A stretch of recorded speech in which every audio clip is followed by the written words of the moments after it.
આપણને પરસ્પર પ્રેમ છે, લાગણી છે, ભાવ છે, આમ જ જીવવાનું છે. ખોટ અને ખામી ગોત્યા રાખશું તો બધેમાંથી મળી જશે, પણ એકબીજાના સદગુણો જોઈ એકબીજાને હૂંફ અને હેત આપીને આપણે આગળ વધવાનું છે. આ દિવ્ય અક્ષરધામનો બગીચો છે. આ તો ભાઈ કોઈક છોડ કાંટાવાળા હશે, કોઈ ખારા ફૂલ હશે, કોઈ ખારા ફળ હશે, પણ આ બગીચો મહારાજનો છે કે નથી? કેનો એ બગીચો? આ મહારાજનો બગીચો છે ને. અહીંથી ટ્રેનિંગ ચાલુ છે. આ કોઈ અહીંયાથી આ મુક્ત સ્થિતિને પામવા માટે આવ્યા. મુક્ત સ્થિતિ વાળા તો કોઈક હશે, અહીંથી તૈયાર થઈને અક્ષરધામમાં જશે.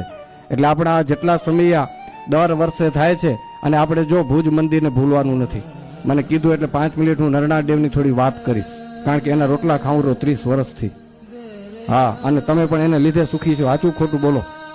સાચું છે કે નથી? આપણે કોઈથી દેશમાંથી આપણે આશીર્વાદ આપ્યા હશે તો કોઈ ને કોઈ મોટા સંતના તમે આશીર્વાદ લીધા હશે. ઘનશ્યામજીવન સ્વામી હશે, શામજી ભગતના આશીર્વાદ લીધા હશે, ધર્મજીવન સ્વામીના આશીર્વાદ લીધા હશે, ઘનશ્યામ જીવન સ્વામી હશે, હરિસ્વરૂપ સ્વામી હશે, અમારા મોરલી મનોહર સ્વામી હશે, ધર્મકિશોર સ્વામી હશે, માધવપુરી સ્વામી હશે, અમારા હરિપ્રસાદ સ્વામી, અમારા દાદા ગુરુ, એ બધા વડીલ સંતોના કોઈકને આશીર્વાદ, કોઈ સાંગજોગી બાયુના આશીર્વાદ લીધા હશે તો આપણે એને ક્યારે ભૂલવાના નથી. ભલે આપણે અહીંયા વ્યવહાર હોય, મંદિરમાં આપણી સત્તા હોય, સામર્થ્ય હોય, પણ મૂળને કોઈ દી ભૂલવાનું નહીં હો. અને તમે ભૂલ્યા નથી, અમને જરાય ડાઉટ પણ નથી કે તમે ભૂલી ગયા છો, પણ અમે વારે વારે વાતને યાદ એટલે ડેરાવશું કે આ ભુજ મંદિર નરનાળ દેવ કચ્છના ઉદ્ધાર માટે મહારાજે આપણે પધરાવીને આપ્યા છે. સતત એ તરફ તમારા બાળકોને અંગુલી નિર્દેશ કરાવજો. આપણું મૂળ સ્થાન આ છે. ભલે એને વડતાલમાં હેત હોય, ગરડામાં, ગમે તે જુનાગઢમાં ભલે હેત હોય, આપણે ક્યાંય કોઈને ખોટું નથી કરવાનું. મહારાજે પધરાવેલા દેવ છે, પણ નિશાન બાંધીને રાખવાનું કે આપણે મૂળ અહીંથી આવ્યા છીએ. અને હું તો ખાલી કચ્છના હરિભક્તોને નહીં, ગુજરાતના હો તો તમને કહું, તમે લક્ષ્મીનારાયણ દેવનું મૂળ એને ભૂલતા નહીં. તમે કદાચ ગઢપુર બાજુના હો તો તમે ગઢપુર ગોપીનાથજી મહારાજને ભૂલજો નહીં. જુનાગઢ હો તો જુનાગઢ સાઈડથી તમને સત્સંગ મળ્યો તો રાધારમણ દેવને પ્રાણની સાથે રાખજો. એવું નથી કે અમે કચ્છના છીએ તો બધાને કચ્છમાં જોડી દેવા છે. ના, તમે જ્યાંના છો ત્યાં જોડાઈને રહો. તમારા જે મા બાપ છે તમારા માટે ભગવાન છે. તમને જ્યાંથી પરંપરામાં સત્સંગ મળ્યો એને માટે માથા દેજો. જ્યારે એનો સમય આવે ત્યારે એના માટે સમર્પણ ભાવ પ્રગટ કરજો. જે સ્થાનના સંતો એને આદર આપજો. હું નથી કહેતો ક્યારે કે તમે બધા કચ્છના સંતોને જ આદર આપો. હું નથી કહેતો કે કચ્છના જ સંતો બધા શ્રેષ્ઠ છે. બધા સ્થાનમાં સંતો સારા છે. ગઢપુરમાં આપણે એમ કહી શકીએ સંત કોઈ નહીં હોય? કેમ ન હોય? ગોપીનાથજી મહારાજ જ્યાં બિરાજતા હોય તો મોટા મોટા સંતો છે. આપણે એનો અનુભવ નથી એટલું. જુનાગઢમાં કોઈ સંતો ન હોય? પવિત્ર અને નિષ્ઠાવાન સંતો, ધર્મનિવાળ કેમ ન હોય? હોય, પણ આપણે એનો અનુભવ નથી. તો આપણે જે સ્થાનના છીએ ત્યાંના સંતો, ત્યાંના દેવ, તેનો સત્સંગ, તેની પરંપરા એને વળગીને રહેવાનું છે આપણે હો. તો આજે જો ભુજને આપણે યાદ કર્યું તો આપણા મહંત સ્વામી, અત્યારે વર્તમાન સમય ધર્મનંદન સ્વામી, 92-93 વર્ષની ઉંમર છે હો. હમણાં જ નારાયણ સરોવરનો મોટો ઉત્સવ કર્યો. સ્વામી હસતા ને રમતા આચાર્ય મારી પાસે આમ બેઠા તો તમે એનું વિડીયો ક્લિપ જોયો તો આપણે એમ થાય નવી જુવાની ખીલી કે શું? આપણને શીખાડે છે. શરીરને 92 વર્ષ ભલે થઈ ગયા, પણ કામ કરવું તો શરીરને અવરદા કઈ આડી નથી આવતી. નારાયણ સરોવરમાં કેવું ભવ્ય આપણું મંદિર થઈ ગયું. ગૌરવ હોવો જોઈએ, અમારું સ્થાન થયું છે. તમને પાવર હોવો જોઈએ કે નારાયણ સરોવરને કિનારે 12 એકરની જમીનમાં આટલું વિશાળ એક યાત્રિકો માટે યાત્રાનું સ્થાન થયું, મંદિર થયું, ઉતારા થયા. જે કઈ સંપ્રદાયમાં વિકાસ થાય ને, આપણા મહારાજના નામથી જે વિકાસ થતા ને તે આપણે ગૌરવ થવું જોઈએ. તો આપણે મહારાજના છીએ. જરૂર નથી કે કચ્છમાં જ વિકાસ થાય તો આપણે ગૌરવ થવું જોઈએ. વડતાલમાં વિકાસ થતો હોય તો આપણા મહારાજના સ્થાનનો વિકાસ થાય છે. જુનાગઢમાં વિકાસ થતો તો એમ જ થવું જોઈએ કે મારા ઈષ્ટદેવના સ્થાનનો વિકાસ થાય છે. આમ જો વિશાળ થઈને રહેશું તો આખો આનંદ બદલાઈ જશે. અને આમ જો નેરો માઇન્ડ રાખશું તો આટલામાં જ જરાક આપણું એટલું કેટલું થશે.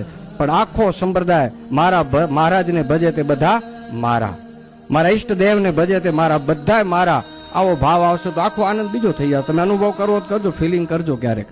હા, તો જો આપણા ધર્મનંદન સ્વામીને આપણે યાદ કરીએ, ઉપમન સ્વામીને આજે આપણે સ્મૃતિ કરવી જોઈએ.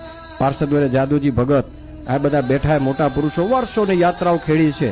આપણા 8 મંડળના મંડળધારી સંતો આજે આખા સત્સંગને આંચું બેઠા છે. કેટલાક સંતો ઓસ્ટ્રેલિયા વિચરણ કરે, આફ્રિકા જાય, લંડન જાય.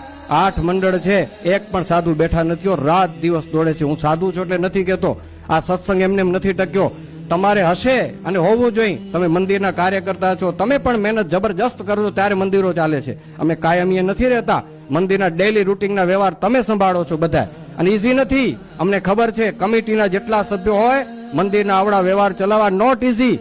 તમે પણ એક સાધુ છો અમારા માટે. અમે તમારે ક્યારે વખાણ કરી કે ન કરી, 8 મંદિરના કાર્યકર્તા અમારા માટે તમે સાધુ છો. કાયમ મંદિરમાં રહીને તમે મંદિરની સંભાળ રાખો છો. અમે તો વીકના કે 2 વીકના મંદિર માટે સાધુ હશું, પણ મંદિરના કાર્યકર્તાઓ એ મંદિરના કાયમી સંતો છે અમારા માટે. એટલે આ મંદિરના કાર્યકર્તાઓને પણ અમે હૃદયથી વંદન કરીએ છીએ. આપણે સાથે મળીને સત્સંગ ચલાવી રહ્યા છીએ. પૂજ્યપાદ આચાર્ય મહારાજ શ્રીને પણ હું યાદ કરીશ. એના વિના આપણે કાંઈ નથી. એ છે ત્યારે બધું કાર્ય થાય છે. ભલે એનું કાર્ય નહીં દેખાતું, પણ મેન કામ મહારાજે સંતને દીક્ષા દેવીને મૂર્તિની પ્રતિષ્ઠા કરવી એ કરી રહ્યા. ત્યારે આપણે બધા એને આધારે સંપ્રદાયનું ગૌરવ લઈને ફરી રાખ અમે મૂળના છીએ. તો આ બધાને ભૂલવાની, ક્યારે ન ભૂલવા. અને તમારા સ્થાનના માતા પિતા હોય, તમારા દેશના વડીલો એને સંભાળજો. આ તો મને ટાઈમ આપ્યો એટલે 2 મિનિટ મને આ વાત કરવાની ઈચ્છા થઈ. આપણા મૂળને ક્યારે ભૂલવાનું નથી, એના પર નતમસ્તક કરીએ.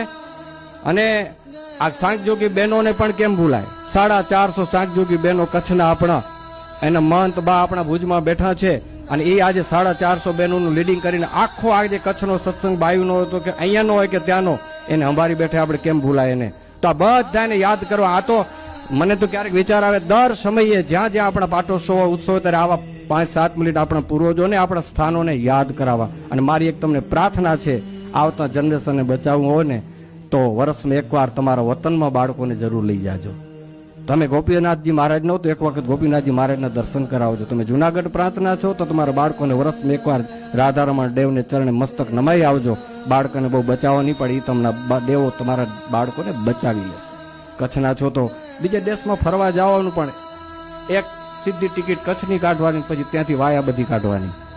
બાળકોને ફરવા જાવું તો કન્ડિશન કરવાનું, ટિકિટ તો દઈશ, જા પેલો જુનાગઢ, જા પેલો ગઢડા, જા પેલો અમદાવાદ, જા પેલો ભુજ, પછી તને જ્યાં જાવું તો જાજે.